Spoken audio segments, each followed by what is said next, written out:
Você que esteve aqui na Santa Ceia, nós falamos sobre o que, gente? O arrebatamento da igreja está próximo. Só recapitulando a você, porque hoje nós vamos continuar e nós vamos falar sobre a grande tribulação hoje. E aí depois nós vamos orar e ministrar sobre a sua vida, mas só para recapitular um pouco aqui, você que está com a sua Bíblia aberta, o arrebatamento é um termo usado na Bíblia, na primeira epístola do apóstolo São Paulo aos Tessalonicenses, no capítulo 4, do versículo 13 ao versículo 18. Essa palavra significa arpásio, arpax, que significa ser tirado subitamente. Hoje, eu vi um teólogo, porque teólogo sem o Espírito Santo é um demônio. Teólogo sem Espírito Santo é um satanás. Porque pregação, irmão, é teologia pegando fogo. Teologia só é uma bênção quando ela tem o Espírito Santo. Senão ela é só letra, e a letra por si só mata. E aí eu vi um teólogo desse, cheio do diabo, dizendo que não existe volta de Jesus eminente. Que não existe volta de Jesus subitamente. Do tipo assim, fique preparado que Jesus pode voltar a qualquer hora. Ele falou assim, sem chance isso. Porque Jesus vai voltar depois de que vier a apostasia, Jesus vai voltar depois de 7 anos de tribulação. Se ele estiver pensando na volta de Jesus depois de 7 anos de tribulação, não tem eminência mesmo. Mas eu quero que ele se vira com os textos de Jesus quando ele diz, vigiem para que esse dia não vos tome de surpresa. Eu quero que ele se vira com os textos que o apóstolo São Pedro diz que o dia do Senhor virá como o ladrão da noite. E o próprio Jesus usou o termo, o Filho do Homem vem como ladrão de noite. E aí Jesus diz, se o dono, olha o que Jesus fala, se o dono da casa souber o dia que aparece o ladrão, ele ficaria esperando. Agora, eu quero que ele se vire com textos do tipo, assim como o relâmpago sai do Oriente, se mostra no Ocidente, será o dia do Filho do Homem. Eu quero que ele se vire com textos que Jesus fala, no abrir, que Paulo fala, no abrir e fechar de olhos. Eu quero que ele se vire com Mateus 25:10, aonde não perceber e chegar o esposo, com os dias de Noé. Bom, eu poderia gastar a noite aqui. Agora, o que leva um pastor ir na mídia e falar isso? Eu vou dizer para você o quê? Pecado. Eu só tenho uma resposta. O pastor que fala, irmão, não tem volta eminente de Jesus, você não precisa se preparar para a volta de Jesus, ele está justificando o pecado dele. Irmão, não precisa você falar isso para o povo. Você pregando volta de Jesus, o povo já peca. Se você pregar isso, vocês vão virar o quê? Você está entendendo o que eu estou dizendo? Quem está entendendo, diga amém. Amém. Portanto, nós pregamos que o arrebatamento é uma doutrina que ensina uma volta eminente de Jesus, que ele voltará para a sua igreja. É uma doutrina que ensina que, de repente, multidões de pessoas ao redor do mundo vão desaparecer num piscar de olhos. Veja, arrebatamento, a palavra está na Bíblia. É Paulo que diz, nós seremos arrebatados, tirados, arrancados. Isso significa que a qualquer hora, como um ladrão da noite, a qualquer momento, no abrir e fechar de olhos, uma multidão de pessoas vão desaparecer. Essa é a doutrina do arrebatamento.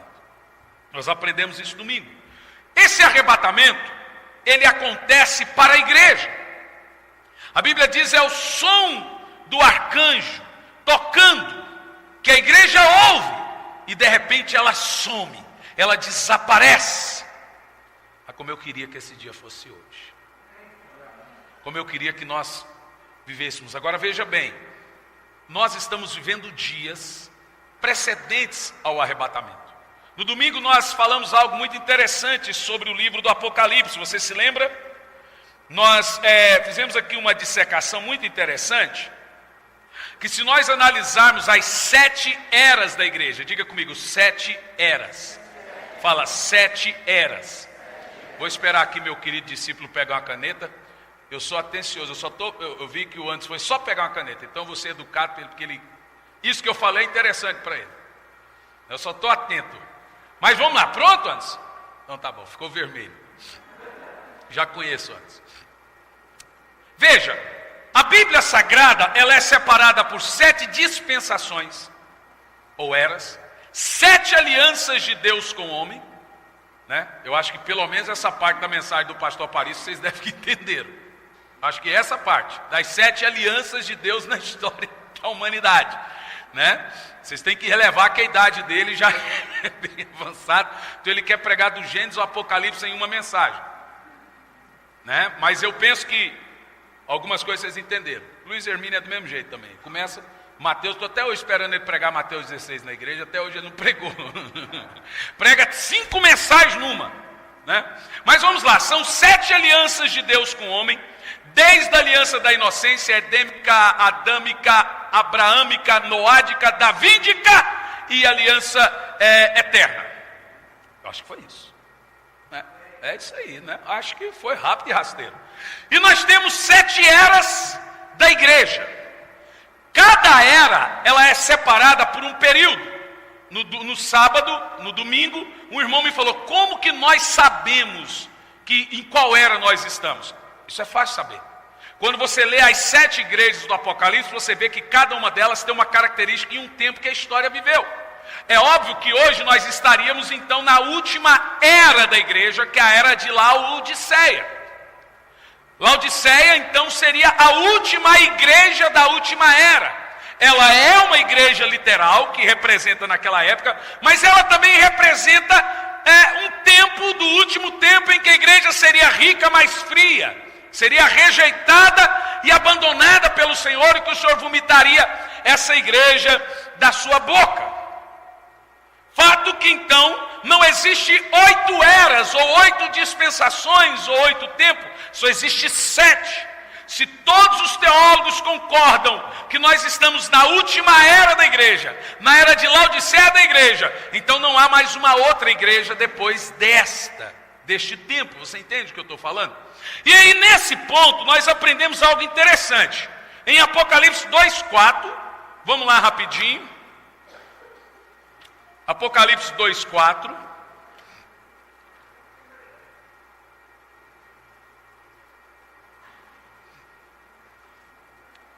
Para a primeira era da igreja, a era de Éfeso, diz assim, ó: entretanto tenho porém contra ti que abandonaste o teu primeiro amor.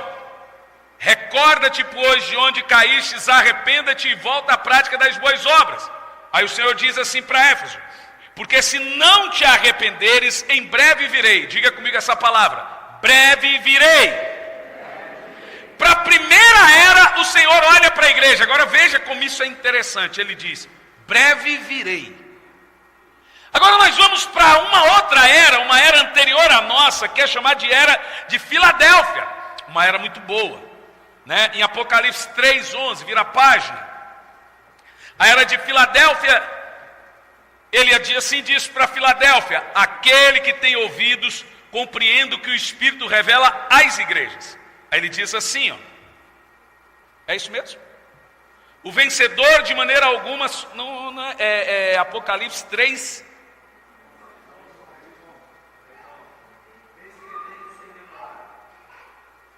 Não, mas eu estou lendo 3:11 de Apocalipse. É 2, eu estou lendo 2. É 3:11. Vamos lá. Para a era de Filadélfia, em Apocalipse 3:11, o Senhor diz o seguinte: a penúltima era da igreja: eis que venho sem demora. Agora veja bem, para a igreja de Éfeso, ele diz o quê?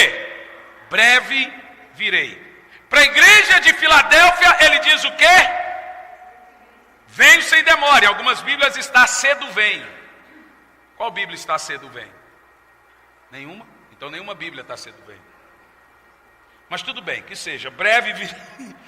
Breve virei, breve virá.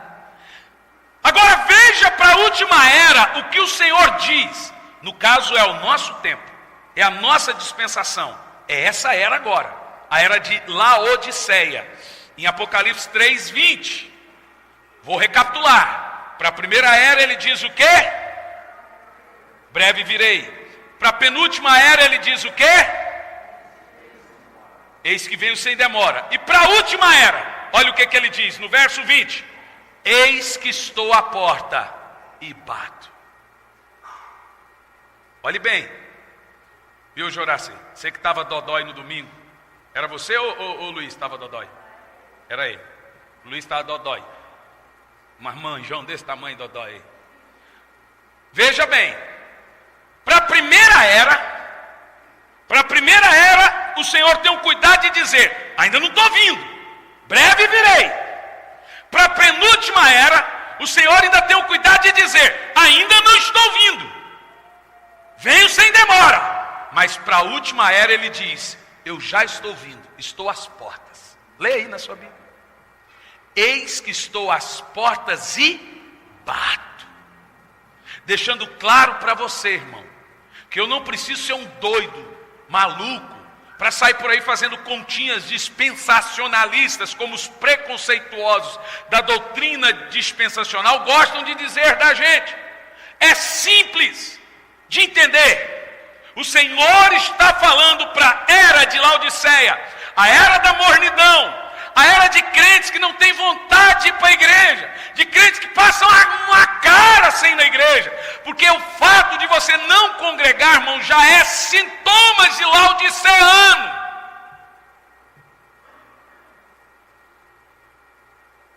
Para essa igreja o Senhor diz: eis que estou à porta e bato. Deixando claro que Jesus está vindo para arrebatar a sua igreja nesta era. Olhe bem, nós somos a era do retorno de Cristo. Nós somos a era do arrebatamento da igreja. Não tem mais uma outra era, não tem mais um tempo, não tem mais uma dispensação. O relógio já está cruzando o ponteiro da meia-noite. A Bíblia diz: à meia-noite o noivo veio. E ele está voltando para levar a sua igreja. Dito isso, recapitulado isso, falamos isso. O interessante também, nós falamos domingo, sobre então, se não é sinal para o arrebatamento da igreja, porque ele é iminente, ele é secreto, como nós saberemos que estará perto o arrebatamento da igreja? Nós recordamos aqui alguns sinais precedentes ao arrebatamento, são sinais interiores, é sinal dentro de você. O primeiro sinal que a Bíblia diz que nós devemos estar atentos, está em Mateus 25:10, é a própria pregação. A Bíblia diz que antes, na parábola das 10 virgens, antes do noivo vir arrebatar a igreja, tinha uma mensagem pregando o quê? Aí vem o noivo, sai-lhe ao encontro. Então, o sinal precedente do arrebatamento é você estar atento à pregação. Nesse ponto, eu falo para você e falo também para quem nos assiste pela internet: cuidado. Aqui não, aqui o povo sempre vai estar em alerta acerca do retorno de Cristo. Mas cuidado, se você está numa igreja que passa 1 ano, 2 anos, 6 meses ou até mais, sem sequer anunciar o retorno de Cristo. E agora eu estou fazendo uma acusação: sai dela! Você que quer subir com Cristo, procure uma igreja que anuncia o retorno dele. Não estou dizendo qual tem que ser, mas se você quer estar pronto para a volta de Jesus, como que você está num lugar que não te alerta sobre tal feito? Chega lá e fala para o seu pastor: eu gostaria de lhe fazer uma pergunta. Por que o senhor não prega volta de Jesus? Alguns vão dizer: veja, é coisa do final dos tempos. Então Deus já sabe de tudo. Mas peraí, a Bíblia manda pregar. Ou então outros vão dizer: eu não entendo. Então vai estudar, vai aprender, vai ler na Bíblia.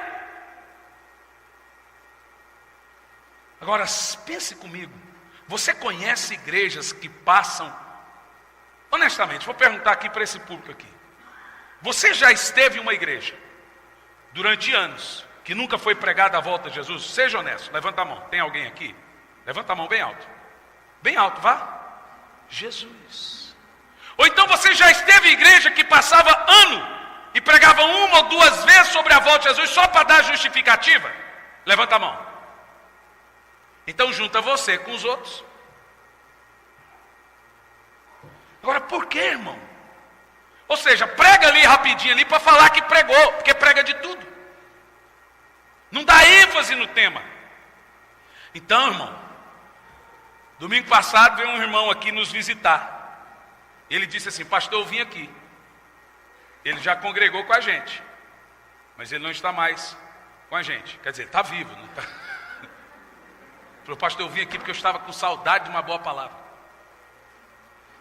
Falei: ah, né? Você come aqui e paga a conta em outro lugar, né? Mas amém. Então, ele queria ouvir uma boa mensagem, principalmente sobre a volta de Jesus. Agora, os irmãos não ficam conjecturando quem quer não, porque tinha vários irmãos de outras igrejas visitando aqui a igreja, então nem que me mate. E se você pôr um nome aí, eu falo: mentira! Mas vamos lá. A palavra segunda, sonhos constantes. Diga: ter sonhos. Quem é que sonha de vez em quando com a volta de Jesus? Uau, é gostoso, né? Quem quer sonhar? Senhor, dá sonhos para os seus filhos sobre a sua volta. Que eles amanheçam em lágrimas de tanta emoção ao ouvir o som da trombeta nos sonhos. Você vai ter. Porque não tem sonho melhor. Precedentes ao arrebatamento da igreja, a igreja vai, os irmãos, as crianças principalmente, vão começar a ter sonhos, né? E sensação de expectativa. Quem é que vive uma sensação que tem algo prestes a acontecer? Alguma coisa vai acontecer. Quem tem essa sensação? Eu tenho. E essa sensação é o próprio Espírito Santo que diz.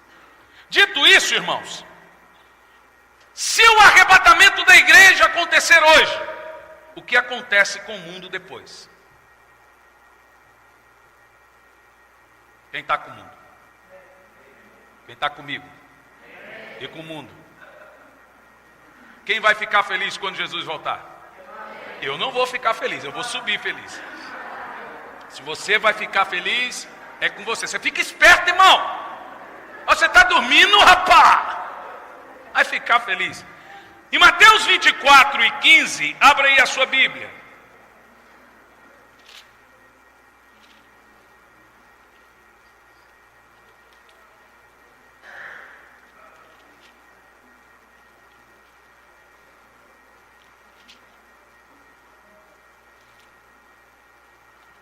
Mateus 24 e 15.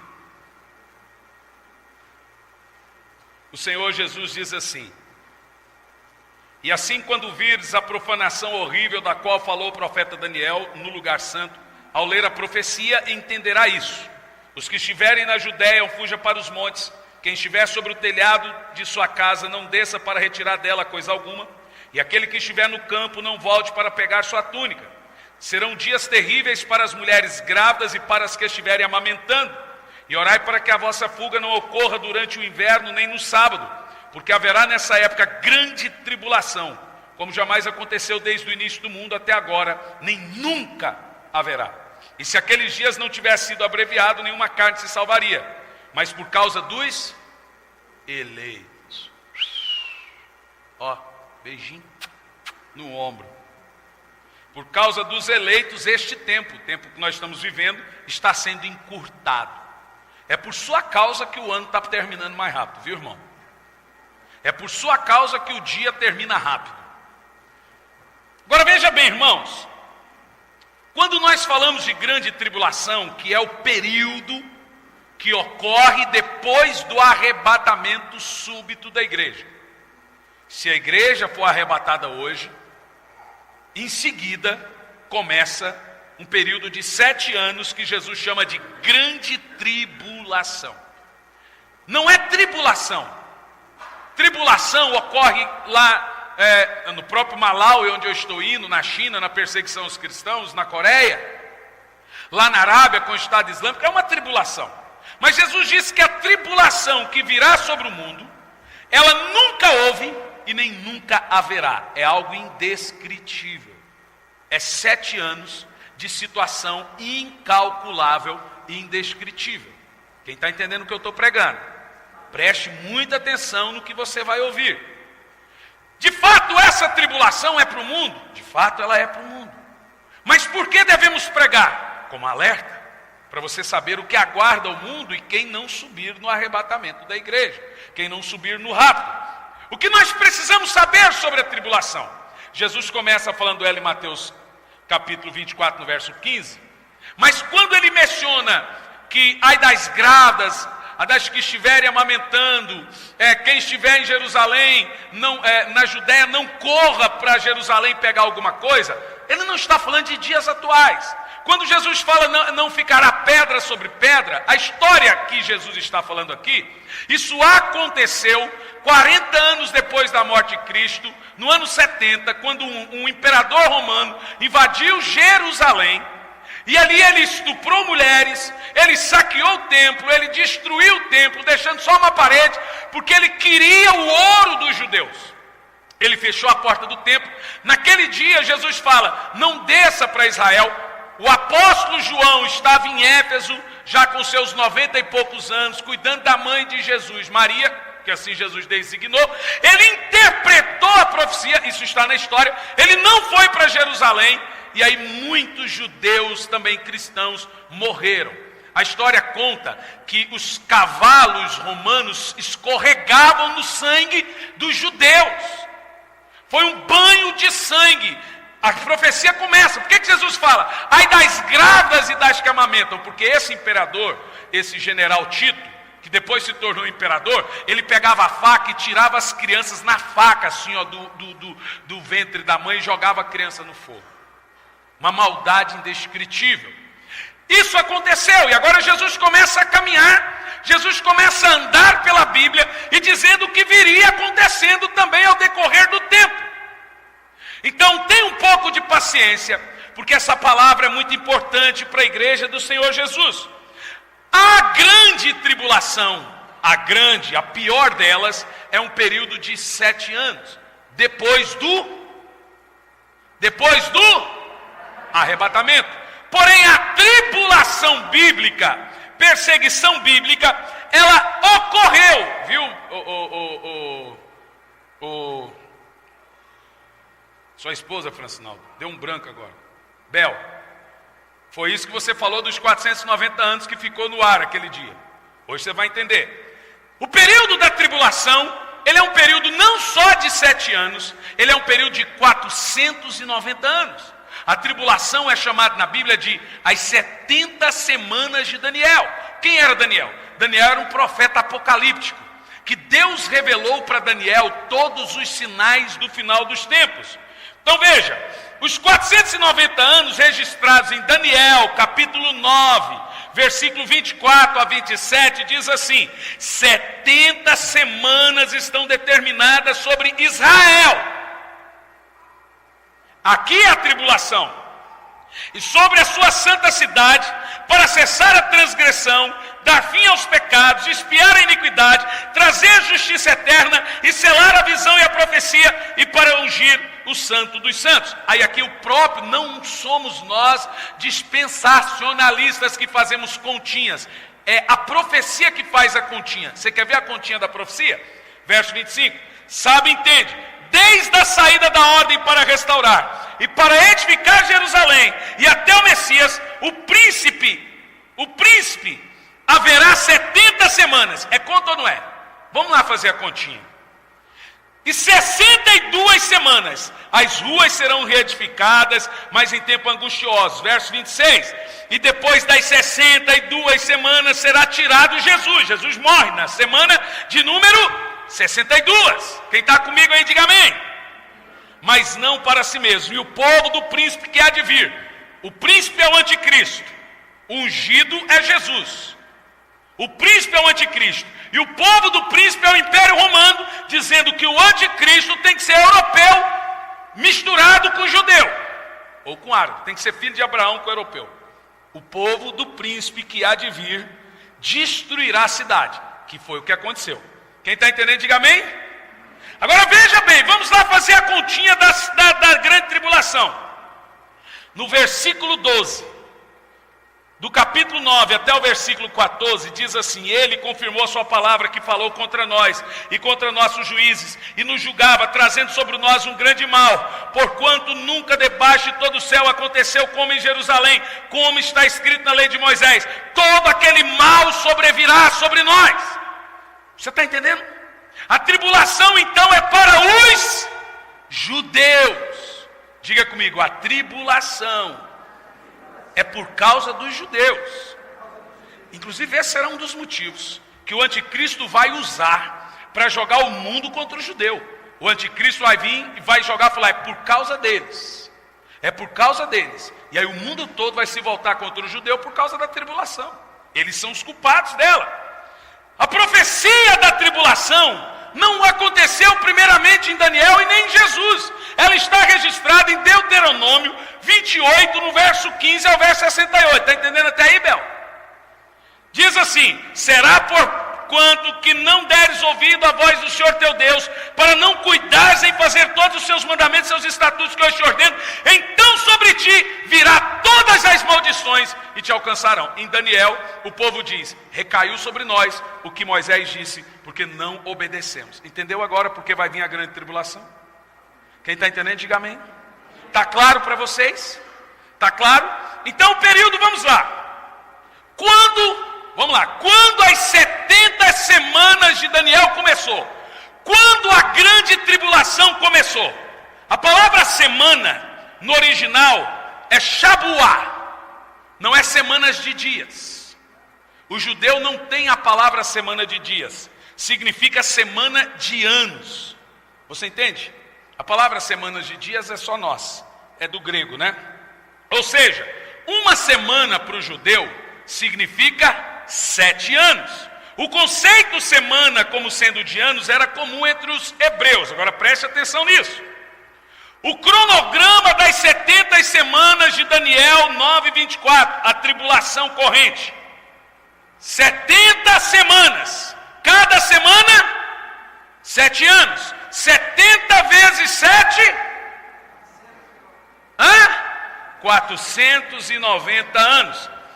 Completa o programa de Deus com o mundo, de Deus para com Israel, dividido. Não é nós dispensacionalistas, é Daniel que fez a divisão aqui. Nós lemos aqui a divisão, divididos em 3 períodos. Primeiro período, 7 semanas, 49 anos.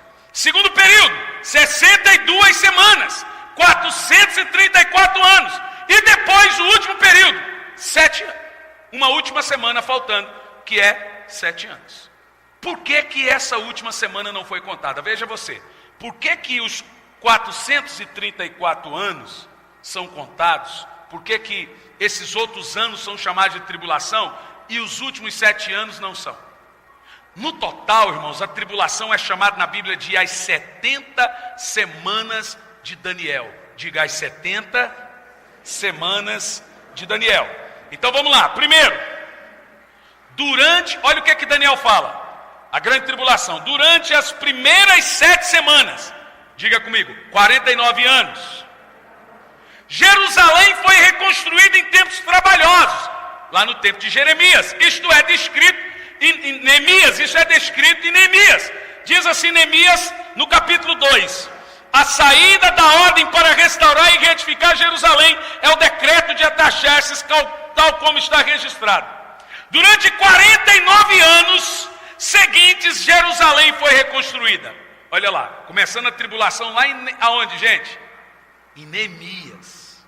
Quem está comigo aí? O exílio na Babilônia, a perseguição pelos persas, já era o quê? Tribulação. É isso que Daniel está falando. Quem está me acompanhando aí?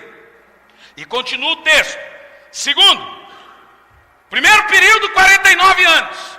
Falta o segundo período, 62 semanas seguintes, que dá 434 anos. Segundo período, as 62 semanas, recontando, cada semana são 7 anos. São quantas semanas a tribulação? 70 semanas. Faltam quantas para ser contada? Uma semana, que é 7 anos. Não sou eu que estou falando isso. É Daniel que fala isso. Quem está comigo aí? Irmão, seu pastor pode ser feio, baixinho, mas lê a Bíblia. Aqui nós não vamos pregar o que a gente acha que tem que pregar. Nem eu, nem o pastor Samuel e nem os demais pastores.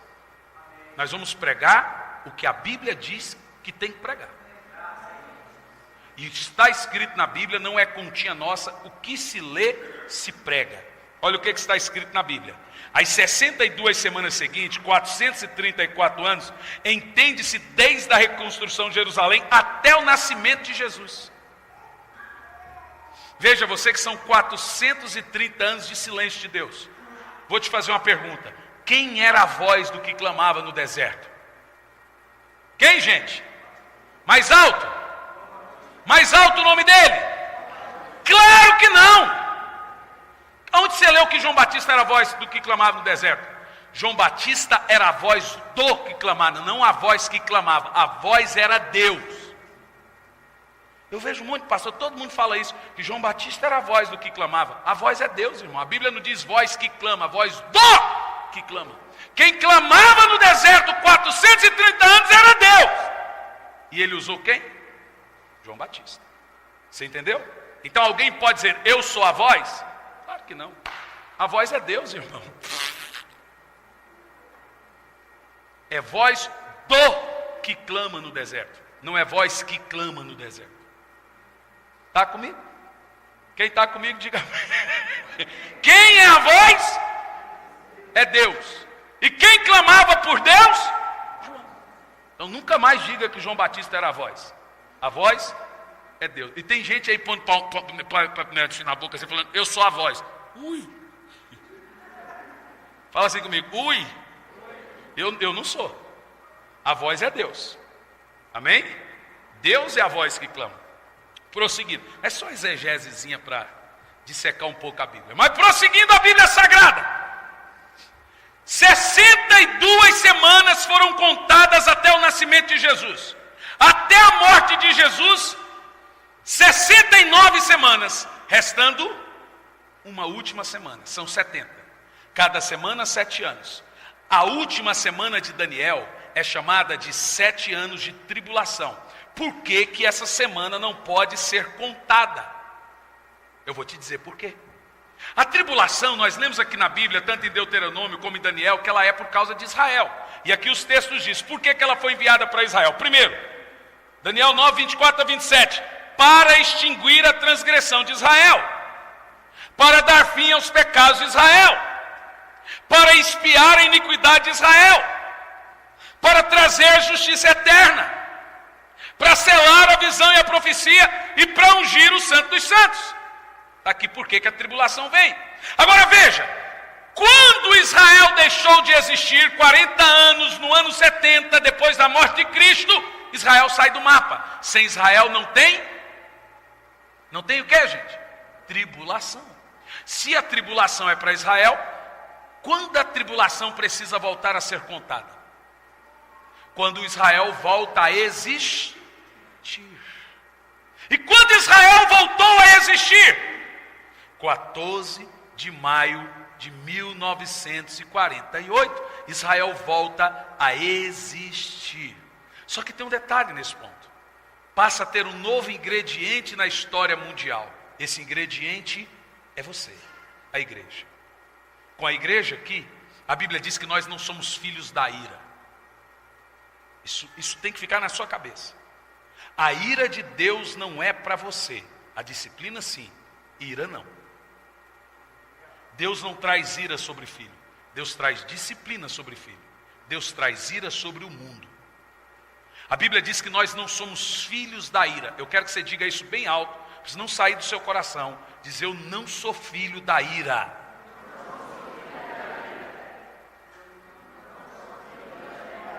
Você não fala não, Juninho? Comer sua língua, Juninho? Agora veja bem. A tribulação é a ira de Deus caindo sobre o mundo. E você não é filho dessa ira. Então, meu filho, você pode filosofar, conjecturar, você pode ser o maior teólogo do mundo. Você não vai me tirar do meu coração a esperança do arrebatamento da igreja. Tira do seu? Não tira. Eu vou provar, você pode provar o que você quiser, meu filho. Eu não sou filho da ira. Deus não nos separou para a angústia, para a ira. A Bíblia diz a Filadélfia: porque fostes fiel e guardaste as minhas palavras, eu te livrarei da tribulação que recairá sobre o mundo todo. Está escrito aí, irmão. Eu não sou filho da ira. Agora, com a igreja na terra, a tribulação está suspensa. A última semana de Daniel está suspensa. Sabe o que os teólogos falam das semanas de Daniel? Fala que é poético. É porque se o camarada estudar as 70 semanas de Daniel, não tem outro caminho para ele, hein, pastor Samuel? Ele vai ter que ir para o arrebatamento da igreja. Não tem outro. Não tem o que fazer. Se você estudar as 70 semanas de Daniel, a era última da igreja, você vai ter que crer no arrebatamento. Aí eles pegam o livro de Daniel e falam: aquilo é poético. Estou vendo o poético aqui, viu? Estou vendo o poético. O que Daniel nos ensina, e Jesus ratifica o que Daniel fala, em Mateus 24:15. Quem lê o profeta Daniel, nós lemos aqui em Mateus 24:15, ele diz o seguinte: quem lê o profeta Daniel deve entender isso. Está escrito aí ou não está? Então Jesus está dizendo que você não pode estudar a grande tribulação sem ler o que Daniel escreveu, sem entender as 70 semanas. Então agora, deixando claro para você, as 70 semanas são 490 anos. Nós não estamos em 490 anos, porque falta 7 anos. Nós estamos na semana de número 69, ela não voltou a ser contada. Para ela voltar a ser contada, a igreja tem que sair de cena. Aí ela volta a contar. Israel volta a estar debaixo da ira de Deus. Ela parou de ser contada porque Israel saiu do mapa. Israel sumiu do mapa. Sem Israel não tem tribulação. Ela tem que voltar. Israel já existe, mas agora tem igreja. A igreja tem que sair do mapa para a tribulação voltar a ser contada. Quem entendeu aí? Está claro para vocês? Portanto, a volta de Jesus é um evento. O arrebatamento é para a igreja, a volta é para o mundo. A volta de Jesus é depois de 7 anos de tribulação. O arrebatamento é antes de 7 anos de tribulação. Qual desses que a igreja está? No arrebatamento. Qual desse que você vai estar?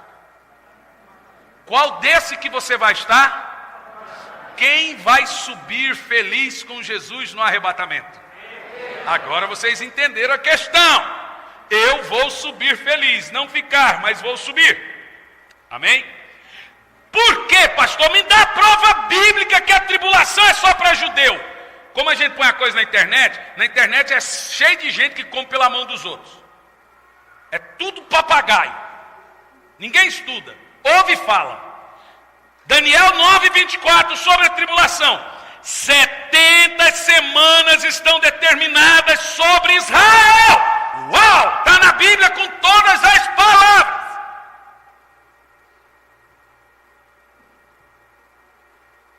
Amém? O que acontece na última semana de Daniel? Agora eu vou para a parte simples. Olha para mim. Se Jesus voltar hoje no arrebatamento, a trombeta soar hoje, começa 7 anos de angústia e tribulação no mundo. Quais são esses acontecimentos no mundo durante esses 7 anos? Primeiro, um livro com 7 selos. Em Apocalipse capítulo 6, diz assim, na abertura, preste atenção, dos 4 primeiros selos, mostra 4 cavaleiros, que são 4 anjos de destruição, que virão sobre a terra. Esses 4 cavaleiros, na abertura dos 6 selos, presta atenção, dos 4 selos, ele vai do capítulo 6 ao capítulo 8. Primeiro cavalo, veja bem, se o arrebatamento acontecer hoje, a primeira coisa que acontece no mundo a partir de agora, cavalo branco, igual anticristo. Aí, pastor, mas a Bíblia diz que ele saiu para vencer. Mas não diz que ele venceu. Diz que ele saiu para vencer. Jesus não carrega um arco.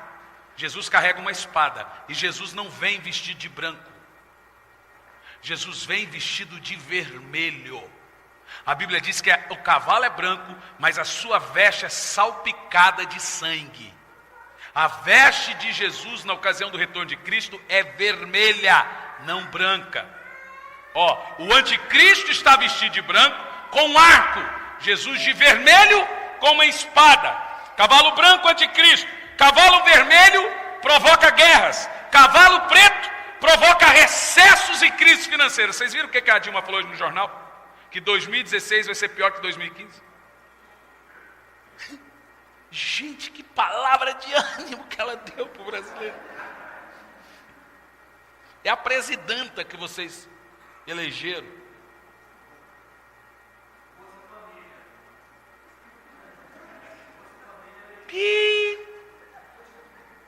De fato, você tem razão.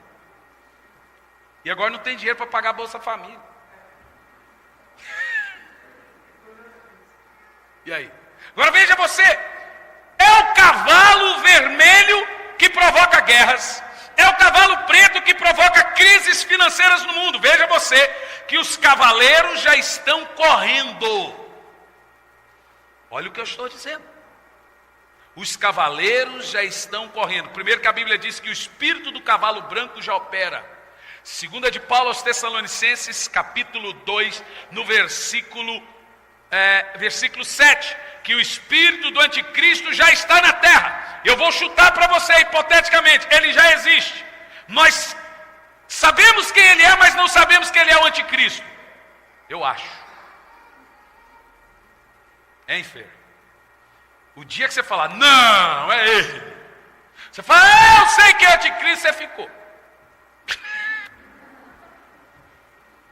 Porque ele só vai ser revelado depois que a igreja sai.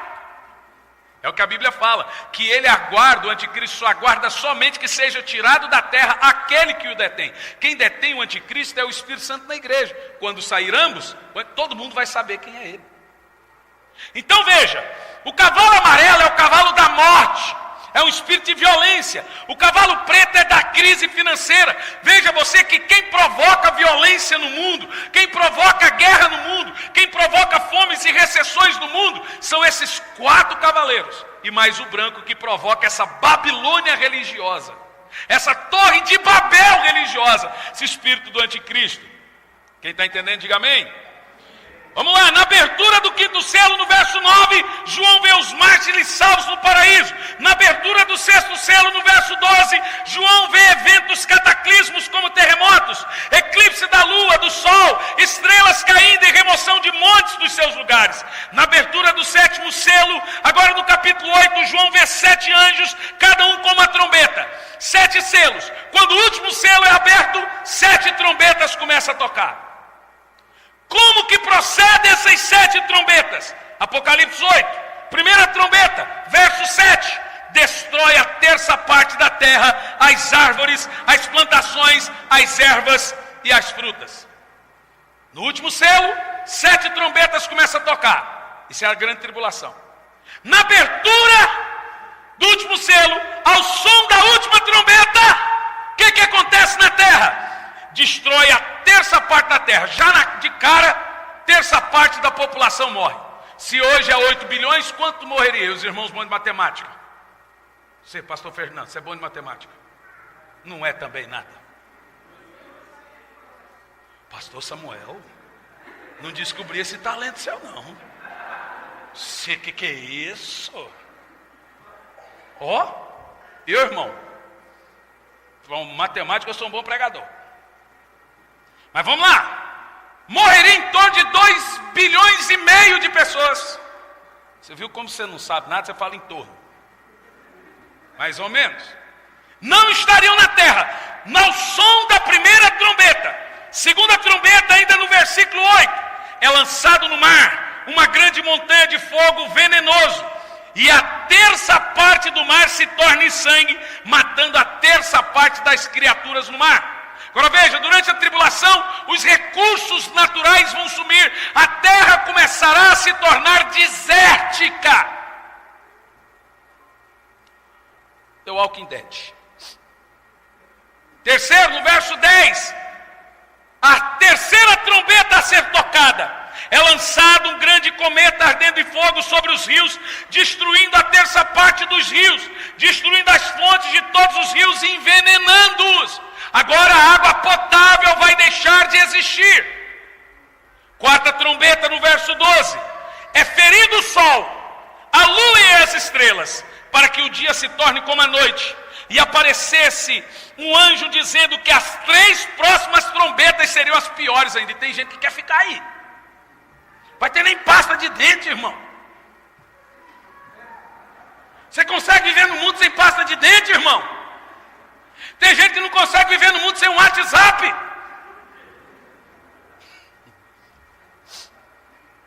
Quinta trombeta, do capítulo 9, do verso 1 ao 11. Agora isso aqui, preste atenção. A quinta trombeta é tocada.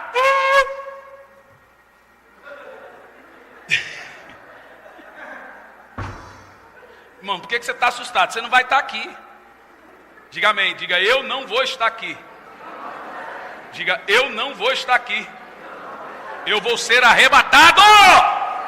Quem quer ser arrebatado aí? Então, irmão, muda de vida ou muda de Deus, viu? Dizia os nossos pais, se atipa. Se atipa, menino.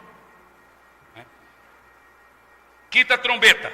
Demônios serão soltos para atormentar o homem por 5 meses. Um tormento tão terrível que os homens pedirão para morrer e a morte fugirá deles. Esse demônio é pior do que Lúcifer. Olha o nome desse anjo caído, que está preso esse anjo.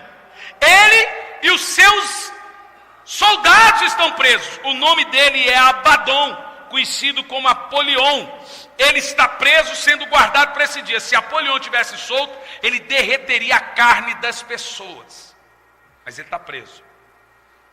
Sexta trombeta, capítulo 9, verso 13. Será liberado 4 anjos que estão presos junto ao rio Eufrates, a fim de matarem a terça parte dos habitantes da terra com muitas pragas. E a sétima trombeta, chamada na Bíblia de a última trombeta, é a segunda vinda de Cristo.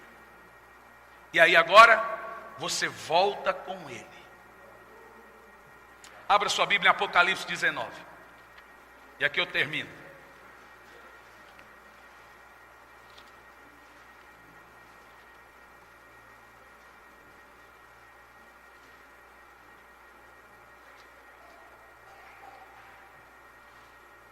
Não precisa ficar com medo não, que você vai subir com Jesus, viu? Eu só fico olhando aqui, tem gente que está com medo, assustado, para vir aqui para ouvir terrorismo. Não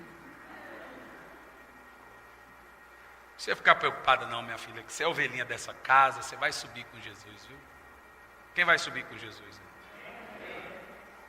Eu sei que assusta. Mas você tem que saber que isso aqui não é para você. Amém? Amém? Agora veja, Apocalipse 19, verso 1, diz o seguinte: o céu se abre e você sobe. Antigamente, na época do pastor Leandro, do pastor Alexandre, o pastor Samuel era o ministro de louvor na igreja, ele cantava assim, ó: é de repente que acontece. Lembra, pastor Samuel? É de repente que acontece, o céu se abre, o Espírito desce. É de repente que acontece, Jesus aparece. É da igreja, João. Isso é da sua época, João. Veja bem, em Apocalipse 19, verso 1, o céu se abre e a igreja sobe no arrebatamento. Olha o que diz em Apocalipse 19, 1. Havendo passado esses acontecimentos, veja você que tudo para trás de Apocalipse 19 é a grande tribulação, ok? Do capítulo 4 ao 19 de Apocalipse é grande tribulação. Aí olha o que fala no verso 19. Do capítulo 4 ao 19 é grande tribulação de Apocalipse. Havendo passado esses acontecimentos, presta atenção, olhe bem. Ouvi no céu uma grande voz que anunciava: aleluia, salvação e glória e poder pertencem ao nosso Deus. A grande tribulação está ocorrendo na terra e as bodas do Cordeiro estão ocorrendo no céu. Olha as bodas, é você. Porque verdadeiros e justos são os seus juízos. Ele condenou a grande prostituta que corrompia a terra com sua sedução. Das mãos dela vingou o sangue dos seus servos. Agora olha o verso 7. Alegremo-nos, exultemo-nos, damos a glória, porque chegou a hora das bodas do Cordeiro e a sua noiva está preparada. Veja que a igreja sobe para o céu antes de Jesus descer para o céu, porque a Bíblia assim relata que tem um período antes da segunda vinda de Cristo chamado bodas do Cordeiro. É onde você está lá no céu, recebendo seus galardões, suas premiações, por ter feito a obra de Deus aqui na terra. Agora vamos lá para o versículo 11, de Apocalipse 19. Apocalipse 19, o céu se abre e você chega no céu. Está entendendo, Vanderlei? Você está entendendo ou dormindo? Eu estou vendo você assim, eu não estou vendo se o olho está aberto. Ó, presta atenção. No capítulo 19 do verso 1, no verso 1 do capítulo 19, a igreja, o céu se abre e a igreja entra no céu, amém? No capítulo 19, verso 6, a igreja está nas bodas do Cordeiro. Agora veja você comigo, versículo 11. E então olhei e eis que vi os céus abertos. Capítulo 19, o céu se abre para a igreja entrar. Capítulo 19, verso 1, o céu se abre para a igreja entrar no céu. Capítulo 19, verso 11, o céu se abre para a igreja agora descer. Olha aí, está escrito na Bíblia. Então olhei e eis que vi os céus abertos, diante de mim um cavalo branco, cujo cavaleiro se chama Fiel e Verdadeiro. Ele é responsável por julgar e guerrear com justiça. Seus olhos são como chamas vivas de fogo, sua cabeça há muitas coroas em nome escrito que somente ele conhece. Agora olha a cor que Jesus vai estar vestido aí. Quem está comigo? Estava vestido com um manto manchado de sangue. Qual é a cor da roupa de Jesus? Vermelho, cor de escarlata, sangue. Verso 14. E os exércitos dos céus seguiam, vestidos de linho fino, alvo e puro, montados em cavalos brancos. Mas você pode dizer, mas esse exército aqui é anjo. Veja, qual é a roupa que eles estão vestidos? Linho fino e puro, montados em cavalos brancos. Qual é a roupa que foi dada para a igreja em Apocalipse, versículo 7? Alegremos-nos, exultemos, porque chegou a hora das bodas do Cordeiro e a sua noiva está preparada. Qual é a roupa que você vestiu quando chegou no céu? Verso 8. Para vestir-lhe foi-lhe providenciado o quê? Linho fino.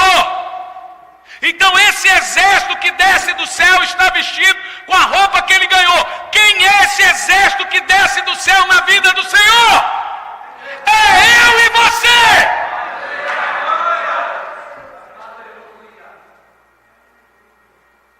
Sabe o que significa?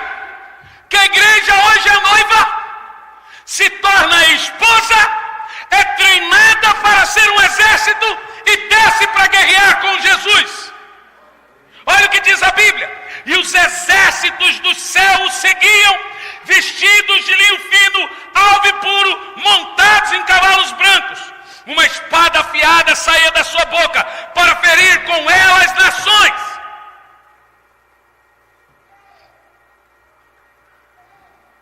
Dissecando aqui.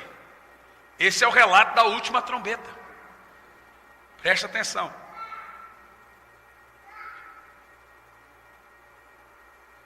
Quando viu Daniel, seu profeta? Quando a trombeta do arrebatamento tocar, eu estou tentando ser simples, que Apocalipse é difícil, gente. E veja, você que eu estou tentando ser simples o máximo possível. Quando a trombeta do arrebatamento tocar, você sobe. E o que você fica fazendo lá por 7 anos? Vamos ver se você entendeu? Bodas do Cordeiro, galardões, festa. E enquanto isso, o pau quebra aqui na terra. Depois de 7 anos, a última trombeta toca. Esses 7 anos na terra, 7 selos, 7 trombetas. Quando a última trombeta tocar, você vem com Jesus para a guerra, chamada Guerra do Armagedon. Agora veja bem o que você está aprendendo aqui. A grande esperança para você é subir com Jesus. Por que um pastor prega a grande tribulação? Por que ninguém prega? Porque é chato de ouvir, é muita conta e muito detalhe. E aí, não vamos pregar então? Vai deixar o povo no escuro, nas sombras? Se Jesus, uma irmã, não aqui, lá no centro chegou, ai pastor, é tão chato de ouvir essas mensagens. Falei, quais? Sabe o que eu estava pregando? A volta de Jesus. Falei, pastor, dá um pouquinho aí de água para descer. O que você quer dizer? Aí prega umas bênçãos. Falei, irmã, vai arrumar outra igreja para você. Você vê que a Bíblia, isso é exatamente o que Paulo diz, está dando coceira nos ouvidos aqui, ó. Não consegue ouvir, irmãos. Eu sei, você é cansaço, mas vença aí o cansaço. Isso aqui é para você saber, é conhecimento, é pureza. Se para você é difícil, para mim então tem que sistematizar tudo isso. Agora, qual é a esperança da igreja? Durante 7 anos, Anderson, a igreja está nas bodas. Aqui na terra 7 selos. Aqui na terra 7 trombetas. 2 testemunhas aparecem em Tel Aviv, pregando para o judeu que Jesus já voltou. Uma testemunha representa a lei, outra testemunha representa a lei e os profetas, a lei e os profetas. Eu posso afirmar a você, sem medo de errar em falsa interpretação, que é Moisés e Elias que vai pregar em Tel Aviv para o judeu. Jesus já voltou, Jesus já veio.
Também 2 bestas vão ter destaque.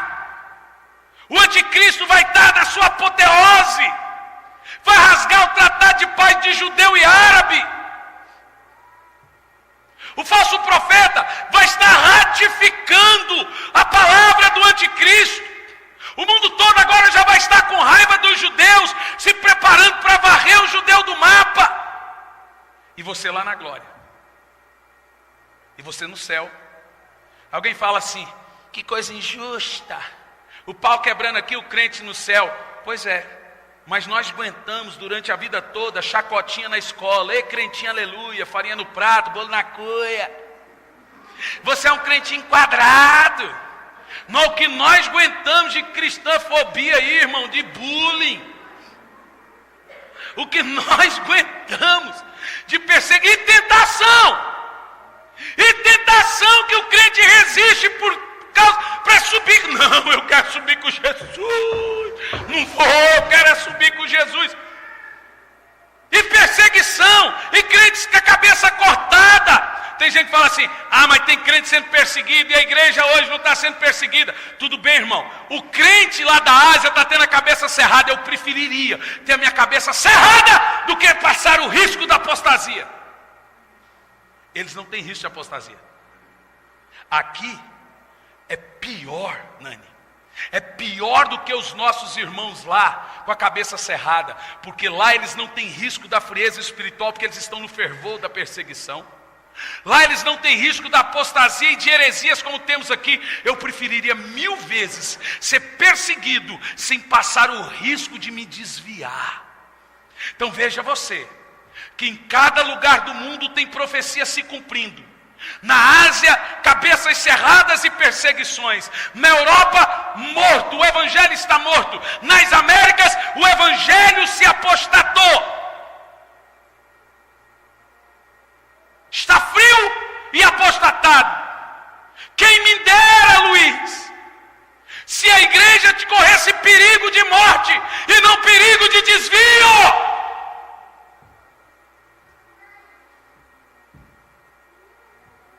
Eu preferiria uma faca no meu pescoço do que no meu interior, inconsciente, eu estar correndo o risco de me desviar do evangelho. Porque uma faca no meu pescoço, eu estou consciente que eu subo com Cristo. Mas se eu tiver com a minha mente inconsciente que eu estou me desviando, eu não tenho consciência nenhuma.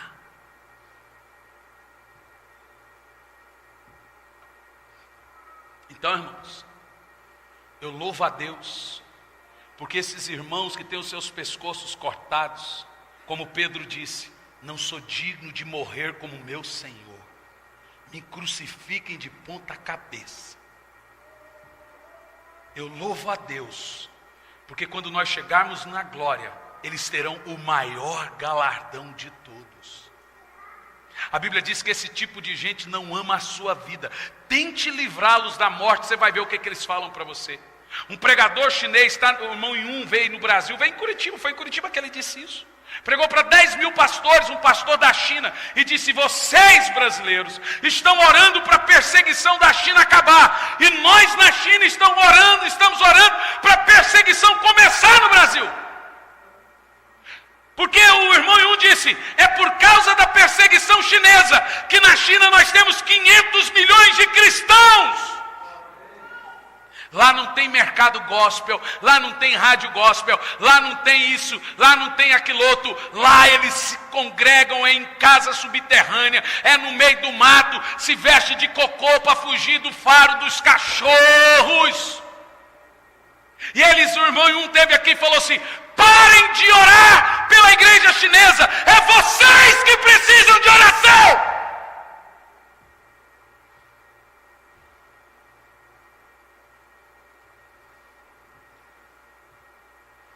Nós precisamos despertar.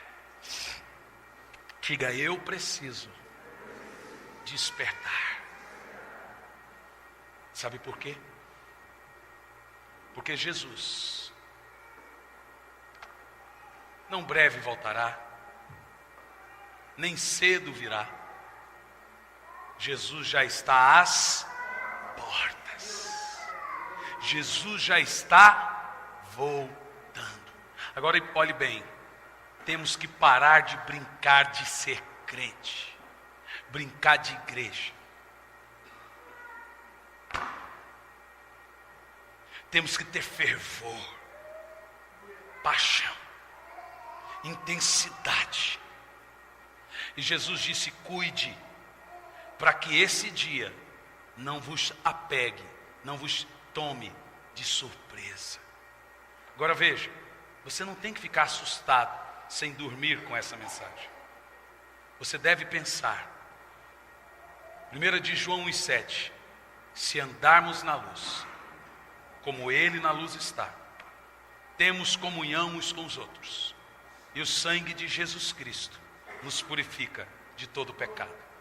Não deixe o diabo te acusar. Quando o diabo vier e te acusar, você fala assim: Satanás, Satanás, Jesus me comprou com o sangue dele. Eu sou salvo, eu sou eleito do Senhor.